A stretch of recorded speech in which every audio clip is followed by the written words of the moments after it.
Hello everyone, welcome back to the channel. तो subject चल रहा है हमारा बायो स्टैटिस्टिक्स और यूनिट 3 चल रही है और उसका सबसे आखिरी चैप्टर हम देख रहे हैं, चैप्टर नंबर 4, जिसमें हम आज देखेंगे कोहोर्ट स्टडी। और ये एक इंपॉर्टेंट टॉपिक है, एग्जाम में अक्सर इसे पूछा जाता है, तो आपको जो है अच्छे से पढ़ना है और समझना है। तो काफ़ी आसान है, ज़्यादा इसमें दिक्कत नहीं आएगी आपको। बाकी इसके अलावा इसमें 2 टॉपिक और बचे हैं, उसके बाद ये हमारी जो यूनिट 3 है ये टोटल कंप्लीट हो जाएगी।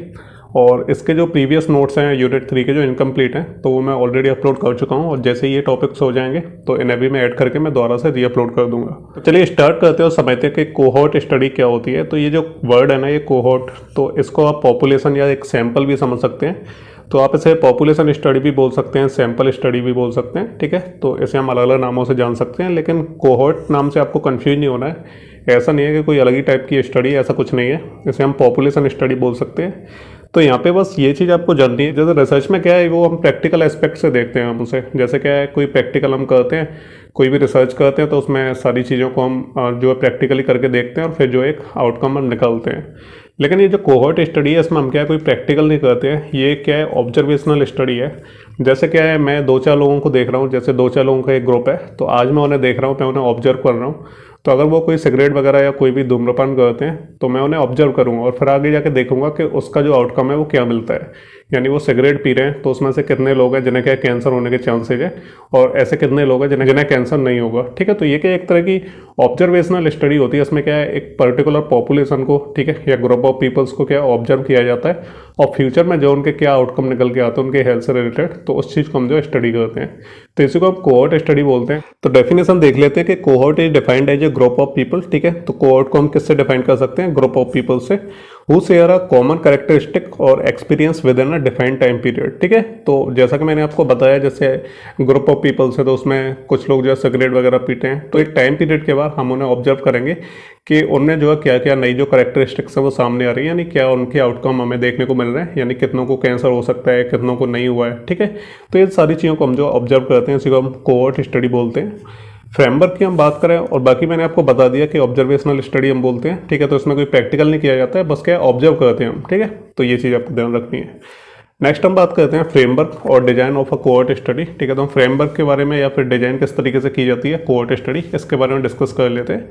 तो सिंपल सी चीज़ है। तो सबसे पहले हम, जैसे एक ग्रुप ऑफ पीपल्स है तो वो क्या सिगरेट वगैरह पीते हैं, तो सिगरेट क्या है कुछ ना कुछ कॉज करेगी, ठीक है। तो हम जो है बाद में कुछ टाइम पीरियड के बाद हम जो उसका इफेक्ट देखेंगे, ठीक है। उसके बाद इसकी जो स्टडी चलती है वो कैसे चलती है, इसकी टाइम के हिसाब से क्या है डायरेक्शन ऑफ इंक्वायरी, यानी जिस तरफ टाइम चल रहा है, जैसे हमारा टाइम निकलता जा रहा है उसी डायरेक्शन में क्या है हमारी जो इंक्वायरी है, यानी जो हमारी ऑब्जर्वेशनल स्टडी है वो भी हमारी उसी डायरेक्शन में चलेगी।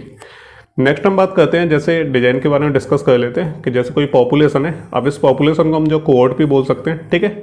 तो अब ये जो पॉपुलेशन है, तो अभी इसमें जितने भी पीपल्स हैं इन्हें किसी भी तरह की डिजीज नहीं है, ठीक है। इसमें से कुछ लोग हैं जो सिगरेट पीते हैं और कुछ लोग हैं जो सिगरेट नहीं पीते हैं।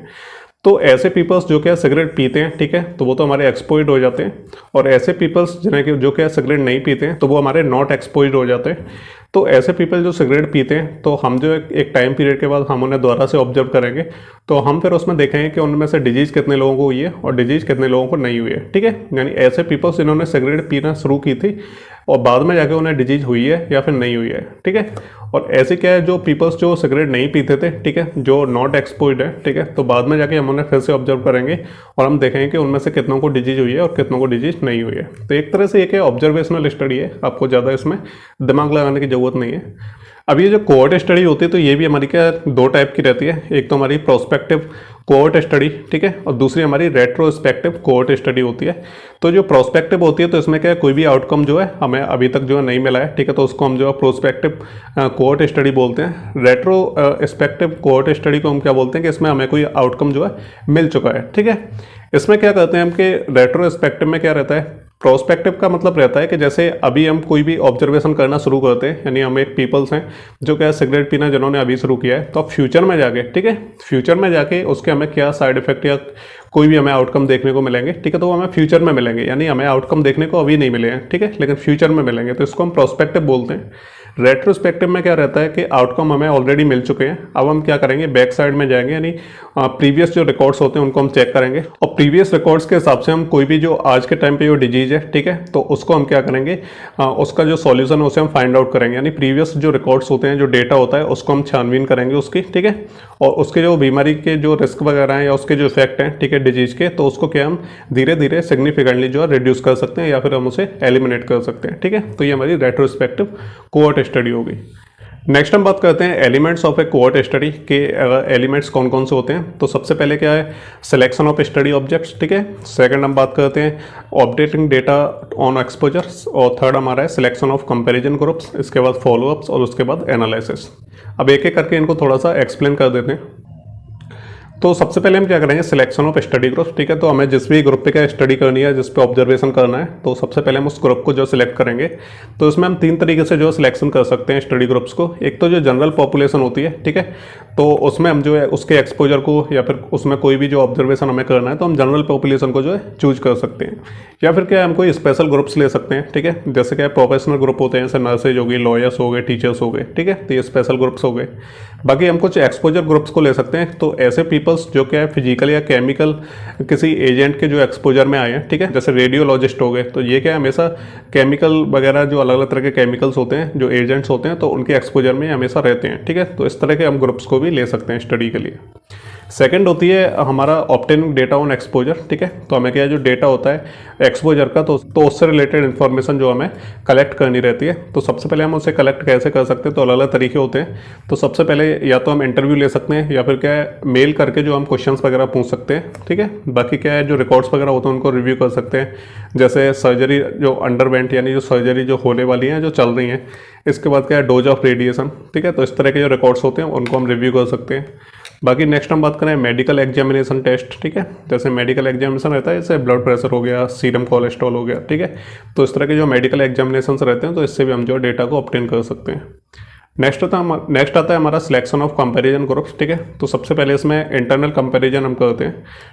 तो सबसे पहले जो कोहॉर्ट या फिर जो भी पॉपुलेशन है, तो उसको क्या हम जो है डिवाइड करते हैं 2 अलग अलग ग्रुप्स में, ठीक है, यानी कंपैरिजन ग्रुप्स में। यानी एक ग्रुप को क्या है 2 अलग अलग ग्रुप में जो है डिवाइड कर दिया जाता है, और आपस में उन्हें कंपेयर करना रहता है, तो इसलिए हम उन्हें कंपैरिजन ग्रुप्स बोल देते हैं।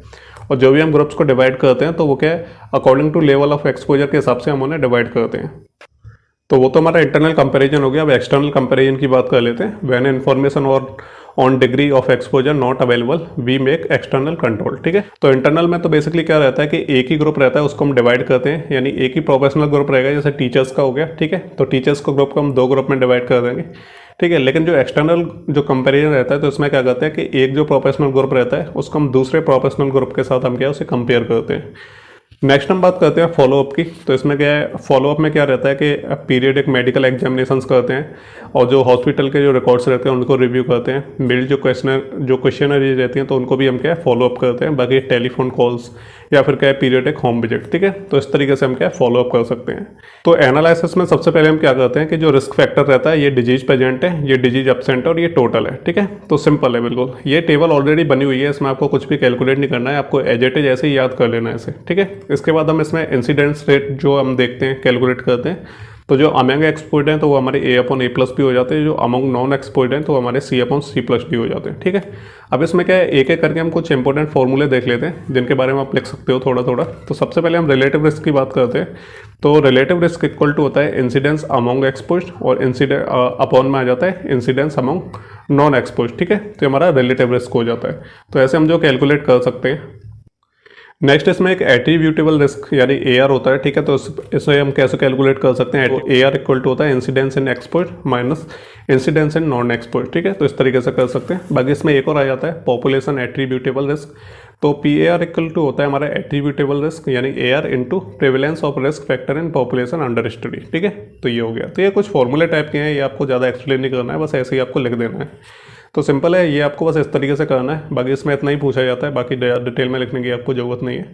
बाकी इसमें एडवांटेज डिसएडवांटेज दिए हैं, तो इन्हें आप पढ़ लेना। ये थ्योरेटिकल है, तो ज़्यादा अपने याद कर लेना एज इट इज। ये थ्योरेटिकल जो पोर्शन है, तो आपको बस सेम टू सेम आपको याद करना है। कुछ भी चीज़ समझ में नहीं आई हो तो आप कमेंट करके पूछ लेना।